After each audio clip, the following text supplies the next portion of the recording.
Welcome back to Farm and Hammer, everyone. Tractor is started. It's pretty cold this morning, so I'm trying to let it warm up for at least 10 minutes before I start using it. Today's work is going to be pretty tractor heavy. We got a number of things I need to do with the tractor, but before I do that, I need to start feeding calves grain. All the hay is already fed, except for my calves, but once again, we're going to do that with the tractor. So just got to feed some grain, get a cull cow and her calf into the barn lot so we can sell her. But yeah, hopefully it warms up a little bit. I think it's supposed to get up to 50 today. Right now it's about 28. But yeah, looking forward to the warmer weather for the next couple days.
Okay, the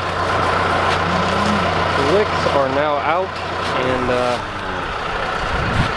the reason why we're feeding these is because we're now feeding combine fescue hay, and so the hay quality is not very good at all, and so these licks here add some more protein to their diet, and hopefully we'll get them through the winter on really cheap, crappy hay. The cows should theoretically already be bred. There might be a few stragglers, but at this point they should all be around a month bred, and you can start to drop the quality of feed after they're bred. So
So these heifers are now distracted by grain. I'm gonna run back to the house, grab the tractor, grab a bale of hay because they're out of hay in their bale ring. So I'm gonna bring a bale out, move the bale ring so they don't make a muddy mess again, and I think we'll call it quits for the day.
So guys, I spent, well, pretty much the whole time I was outside, I was out here in the tractor, moving hay around. Now that most of the hay is gone out in the hay lot, it's time to start getting hay out of the barn. So as soon as we start getting hay out of the barn, that means I have to unstack hay every couple days because we can only fit so much underneath the edge of the barn. But I can't say tractor work is definitely my favorite, especially moving bales around. I got a messed up left knee, and pushing the clutch in and out all the time, all day, does not feel great. So can't say tractor days are my favorite, but they are a necessity, and I'm glad to have gotten it taken care of for the week.